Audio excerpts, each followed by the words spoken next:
और संरचना विकास और निर्माण चरण के दौरान जोखिमों के संबंध में निजी डेवलपर्स के विश्वास को मजबूत करने के लिए मैं ऋणदाताओं को दूरदर्शिता से सुविचारित आंशिक ऋण गारंटी उपलब्ध कराने हेतु एक अवसंरचना जोखिम गारंटी निधि स्थापित करने का प्रस्ताव करती हूं। पिछले वर्षों के दौरान REITs परिसंपत्ति मुद्रीकरण के लिए एक सफल उपाय बनकर उभरे हैं। मैं समर्पित REITs की स्थापना के माध्यम से CPSE की महत्वपूर्ण रियल एस्टेट परिसंपत्तियों की रिसाइकलिंग में गति लाने का प्रस्ताव करती हूँ।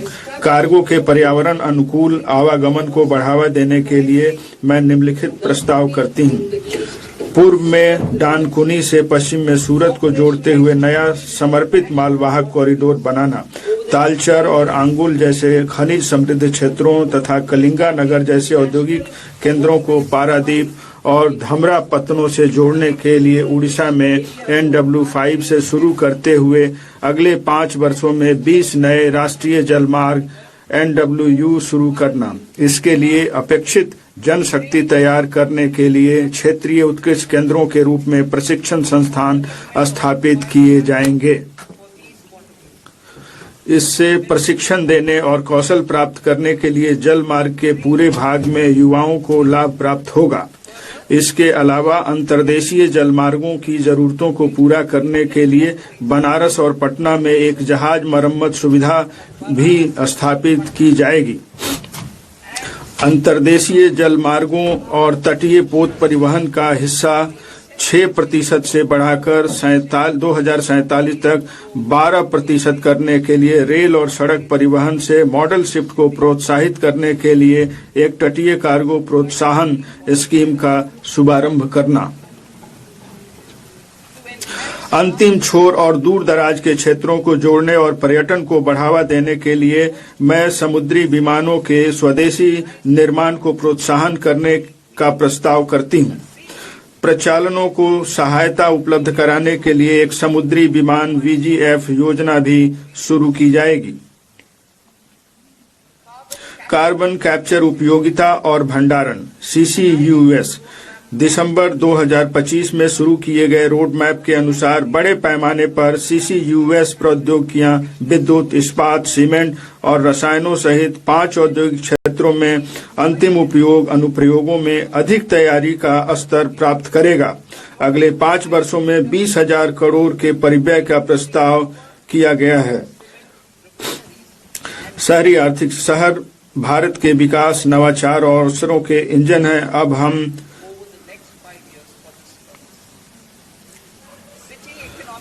शहरी आर्थिक क्षेत्र। शहर भारत के विकास, नवाचार और अवसरों के इंजन हैं। अब हम टियर 2 और 3 शहरों तथा तीर्थ कस्बों पर भी ध्यान केंद्रित करेंगे जिन्हें आधुनिक अवसंरचना और बुनियादी सुविधाओं की आवश्यकता है। इस बजट का लक्ष्य उनके विशिष्ट विकास कारकों के आधार पर शहरी आर्थिक क्षेत्रों का मानचित्रण करके समूहों की आर्थिक शक्ति का उपयोग करने के लिए शहरों की क्षमता को और अधिक बढ़ाना है। सुधार सह परिणाम आधारित वित्त पोषण तंत्र से चुनौती मोड के माध्यम से उनकी योजनाओं को लागू करने के लिए 5 वर्षों में प्रति CER 5,000 करोड़ का आवंटन प्रस्तावित है। पर्यावरण से सतत यात्री प्रणालियों को बढ़ावा देने के लिए हम शहरों के बीच विकास संयोजक के रूप में 7 उच्च गति रेल कॉरिडोर अर्थात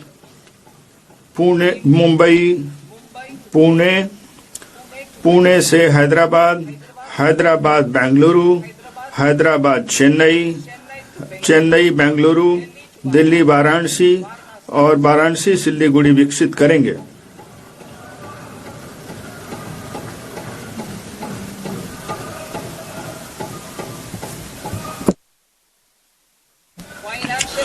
वित्तीय क्षेत्र।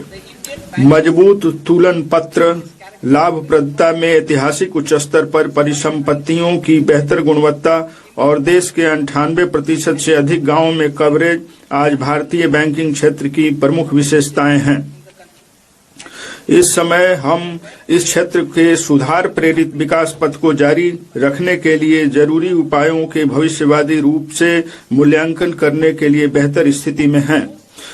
मैं वित्तीय स्थायित्व, समावेशन और उपभोक्ता संरक्षण को सुरक्षित करते हुए भारत के अगले चरण की विकास जरूरतों के अनुरूप इस क्षेत्र की व्यापक समीक्षा करने के लिए मैं विकसित भारत के लिए बैंकिंग पर उच्च स्तरीय समिति गठन करने का प्रस्ताव करती हूँ। ऋण संवितरण और औद्योगिक प्रौद्योगिकी अपनाने के लिए स्पष्ट लक्ष्यों के साथ विकसित भारत के लिए एनबीएफसी हेतु विजन तैयार किया गया है।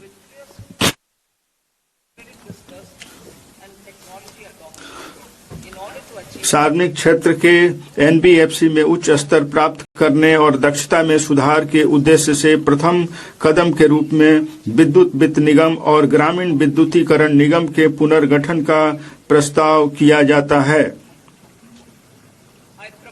मैं भारत की विकासोन्मुखी आर्थिक प्राथमिकताओं के अनुरूप विदेशी निवेश के लिए अधिक समकालीन उपयोगकर्ता अनुकूल ढांचा तैयार करने के लिए विदेशी मुद्रा प्रबंधन गृह ऋण लिखित नियमावली की व्यापक समीक्षा का प्रस्ताव करती हूं। कॉर्पोरेट बॉन्ड बाजार।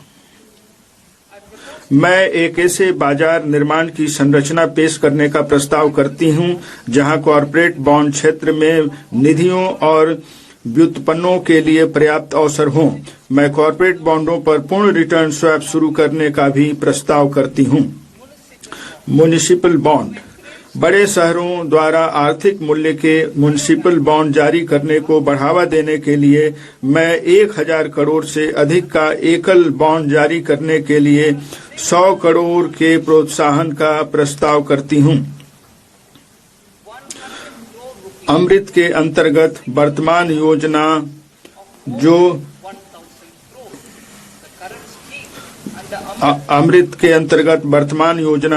200 करोड़ अमृत के अंतर्गत वर्तमान योजना जो 200 करोड़ तक के बॉन्ड जारी करने पर प्रोत्साहन प्रदान करती है। यह भी छोटे और मध्यम कस्बों को सहायता प्रदान करने के लिए जारी रहेगी। व्यापार करने की सुगमता। भारत के बाहर निवासी व्यक्तिगत व्यक्ति PROI को पोर्टफोलियो निवेश योजना के माध्यम से सूचीबद्ध भारतीय कंपनियों की इक्विटी लिखतों में निवेश करने की अनुमति होगी। इस योजना के अंतर्गत सभी व्यक्तिगत PROI के लिए समग्र निवेश को वर्तमान के 10% से 24% करने के साथ किसी व्यक्तिगत PROI के लिए निवेश सीमा को 5% से बढ़ाकर 10% करने का भी प्रस्ताव है। AI सहित उभरती प्रौद्योगिकियां। 21वीं सदी प्रौद्योगिकी प्रेरित है। प्रौद्योगिकी का अंगीकरण सभी लोगों के हित के लिए है। खेतों में किसानों, स्टेम में महिलाओं, कौशल वृद्धि के लिए इच्छुक युवाओं और दिव्यांग जनों के लाभ हेतु नए अवसर। सरकार ने AI मिशन, राष्ट्रीय क्वांटम मिशन, अनुसंधान नेशनल रिसर्च फंड और अनुसंधान विकास एवं नवाचार निधि के माध्यम से नई प्रौद्योगिकियों को सहायता प्रदान करने के लिए अनेक कदम उठाए हैं। हमारा दूसरा कर्तव्य आकांक्षाओं को पूरा करना और क्षमता निर्माण है। हमारी सरकार के 1 दशक से सतत और सुधार उन्मुखी प्रयासों के माध्यम से लगभग 25 करोड़ लोग विभिन्न स्तरों पर व्याप्त गरीबी से ऊपर उठ गए हैं।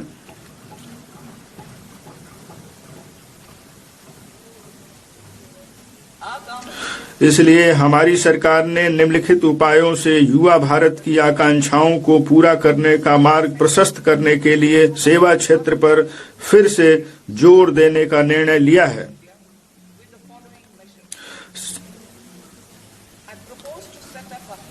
मैं विकसित भारत के मुख्य संचालक के रूप में सेवा क्षेत्र पर ध्यान केंद्रित करने के लिए उपायों की सिफारिश करने हेतु एक उच्चाधिकार प्राप्त शिक्षा से रोजगार एवं उद्यम स्थायी समिति के गठन का प्रस्ताव करती हूं।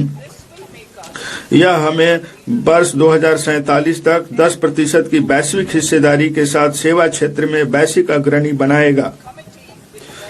यह समिति विकास, रोजगार और निर्यातों के लिए संभावनाओं को बढ़ाने के लिए क्षेत्रों को प्राथमिकता देगी।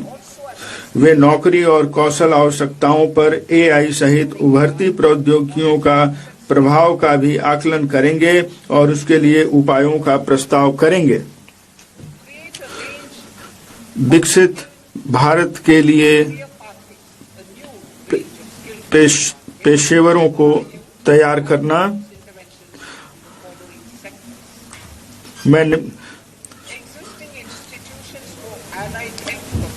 हमारे युवाओं के लिए कुशल कैरियर मार्ग की एक नई श्रृंखला तैयार करने के लिए मैं निम्नलिखित क्षेत्रों में पहल करने का प्रस्ताव करती हैं।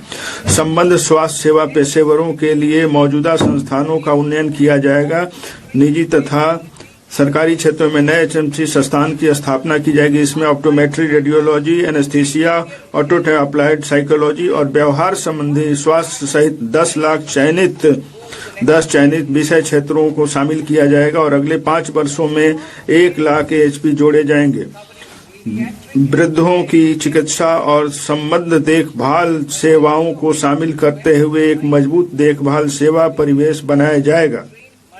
देखभाल सेवा और स्वास्थ्य, योग, मेडिकल और सहायता उपकरणों का प्रचालन जैसे संबद्ध कौशलों का संयोजन करके बहुकौशल देखभाल सेवा प्रदाताओं को प्रशिक्षित करने के लिए अनेक NSU कार्यक्रमों का विकास किया जाएगा। आने वाले वर्षों में 1.5 लाख देखभाल सेवा प्रदाताओं को प्रशिक्षित किया जाएगा।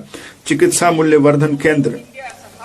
भारत को चिकित्सा पर्यटन क्षेत्र सेवा केंद्र के रूप में बढ़ावा देने के लिए मैं निजी क्षेत्र की साझेदारी में 5 क्षेत्रीय चिकित्सा केंद्रों की स्थापना के लिए राज्यों को सहायता प्रदान करने के लिए एक योजना शुभारंभ करने का प्रस्ताव करती हूँ। ये केंद्र एकीकृत स्वास्थ्य सेवा परिसरों के रूप में सेवा प्रदान करेंगे, जिसमें चिकित्सा, शैक्षिक और अनुसंधान सुविधाएं होंगी। इसमें नैदानिक बाद के देखभाल और पुनर्वास के लिए आयुष केंद्र, चिकित्सा मूल्य पर्यटन सुविधा केंद्र होंगे। ये केंद्र डॉक्टरों और AHP सहित स्वास्थ्य सेवा पेशेवरों को विविध कार्य अवसर प्रदान करेंगे।